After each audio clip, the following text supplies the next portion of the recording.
I have a lot to say. I mean, on the contrary to what is being suggested, I'm the least likely to do it. I'm no deceitful person. I'm no clandestine person. I'm not a dishonest person.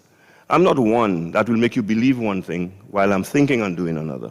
And so to associate me or to want to insinuate that I am involved in any such plan or deal, as I call it, is absolutely, I mean, let me just say this to you. My mother always used to say to me that people judge you by their own standards. So whoever say that there are others ready to cross is making an admission that he has crossed.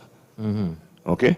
And I refute this whole independent nonsense that is going on there right now. There are no independent candidates in this race. Well, sorry, except for one or two in the rural areas who may be genuinely independent. Let me just be categorical. In the Castries Basin, Castries North and Castries Central, there are no independent candidates. And let me just comment on the defection that you have spoken about, Stephenson King. I must say, I have worked with Stephenson King for about 20 years in the United Workers' Party. I served under his administration for about 4 years while he was Prime Minister. And I know a few things about Stephenson King. I want to say clearly and plainly to everyone, I am disappointed in Stephenson King.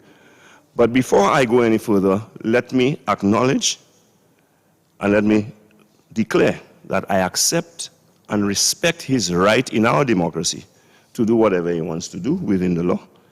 And so whatever he did, it is within his right. However, the manner in which he did it, I take strong objection to it, and I'm disappointed in him for having done that. I made the statement this morning, and I'm going to make it again. Stephenson King should not treat a party that took him from being a messenger to becoming a prime minister in that manner. And let me just say to you, that's not a statement of condemnation. I'm proud of him to have achieved that. I'm proud of my party to have given someone that opportunity. That is a party that is an open party, willing to embrace everyone and give everyone an opportunity. And that in itself is testimony to it. But for you to treat a party that has given you so much opportunity, a party that has literally made you who you are today, to treat us in this manner, I think it's despicable, it's unprincipled, and it's dishonorable. Stephenson King should examine himself and reflect on what he has done. And I'm hoping that the electorate will make him pay for what he has done. Today, he is claiming to be an independent candidate. Now let me just say something to you. I do not believe that Mr. King, in his right mind, under normal circumstances, would have made a move such as this. But I said before, and I'm saying again, when you are compromised, you cannot be independent. Your actions are governed to a great extent by the person who has you in a compromised position. I remember, in case you are wondering about what I'm talking about, you would remember under the Stephenson King administration, I served as deputy political leader of the United Workers' Party. When the other so-called candidate, Richard Frederick, lost his visa, I will tell you, I said it then and I'm telling you now, I do not know the reason why he did. But I was one who called for him to step down until because he claimed he could have cleared the matter, step down until the matter was cleared, because we could not have someone in our fold at that level as a minister in our cabinet and as a candidate on our team with such a cloud over his head. We convened the meeting and invited Richard Frederick to that meeting, and the purpose of that meeting was to ask Richard Frederick to step down. Otherwise, we would have fired him. The meeting went on for quite a while until I realized that Mr. King had no intention of asking Richard Frederick to step down. So I stepped up and I said, then I was deputy political leader, I said, I thought the purpose of the meeting was to ask Richard Frederick to step down. Okay? We had a big argument and so on. Eventually, he stepped down as minister. But the political leader, and by extension the party, persisted with him as a candidate. And we know what that cost us. It is recent history what the St. Lucia Labour Party has said about Richard. It is recent history how they have characterized that gentleman. I mean, they vilified him to such an extent that even UWPs became afraid of him. Today, that very same Labour Party is in bed with Richard Frederick. And Richard Frederick is now in red, declaring himself as an independent candidate. I say to you, St. Lucia, that there is no independent candidate. There were deals done. And in the business of this country, that is so serious, dealing with the governance of this country, you should be wary of people who are making deals. So, what if we end up in a tight, dead heat situation? What would happen? Should Richard Frederick and Stephenson King win their seats? Who would become the Prime Minister? Because we know they would lean towards the St. Lucia Labour Party. Would Stephenson King be the Prime Minister? And we know all what Labour has said about Stephenson King. Would Philip Pierre, as weak as he is as a leader, would he become the Prime Minister? Or would Richard Frederick become the Prime Minister? I ask you to consider those prospects and ask yourself whether you're willing to gamble and take chances with the future of this country and put ourselves in such an unpredictable situation.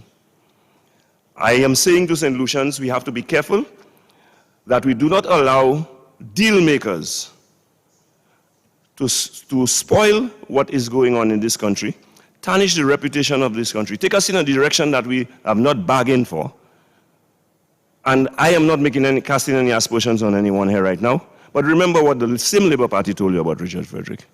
Remember some of the things that they said about Stephenson King.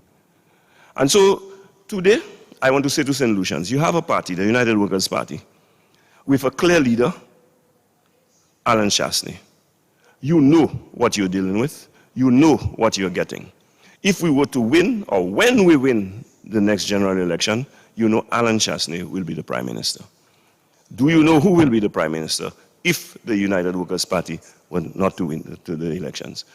These are the considerations you must take into account.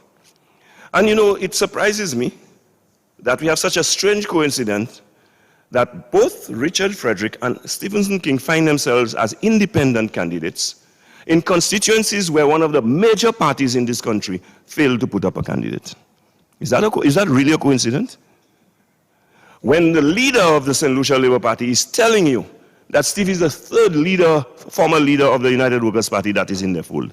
That's an open admission that was made. Okay? Richard Frederick has been on the platform of the St. Lucia Labour Party. He's wearing red, and he's declaring himself as an independent Labour candidate. I'll tell you what, the Labour Party itself knows Richard Frederick all too well, and they have characterized him for you. They do not have the guts to openly embrace him because they fear the consequences of that embrace. And so, they will subtly, in a clandestine manner, bring him through the back door into a Labour Party cabinet. Because it is clear, it is evident that deals were made. We are not a country of deals. And when we talk about electing people to parliament, we have to elect honorable people to parliament, not deal makers. Because when you deal with deal makers, you never know what deal you will end up with. And so I say to St. Lucians, be wary of those moves that are being made. Be wary with how some men want to play with the future of this country. We cannot afford to have them have their way for their own personal aggrandizement and interests. And so I am making it clear, I make no bones in saying that that strange coincidence where Stephenson King is now following the lead of Richard Frederick, the same man who did not have the guts as a leader to dismiss Richard Frederick. Your guess is as good as mine. Is it because he's compromised? What is in the deal? Ask yourself that question. Well, you see me? I have laid on the table what it is all about. Because I have had my problems in my party, I've stayed within my party, and I've vented my problems. If there is something to be fixed, I stay within the ranks of the United Workers' Party, and I fix it. Every member of the United Workers' Party, including former members Richard Frederick and Stephenson King, know that I speak my mind. They know. When I'm distressed, they know. When I'm offended, they know. When I have a problem, they know. That is how men, real men, deal with each other. You do not sit in a cabinet for 5 years, have no complaints, make no statement whether within or without, and at the end of the day, at the last minute, you suddenly declare yourself as an independent candidate. Well, let me just say to you, St. Lucia, when you are compromised, you cannot be independent. And deal makers depend on the others with whom they make the deals. So Richard Frederick is not an independent candidate. Let us not be fooled. Well, folks, there you have it. Leonard Spider Montour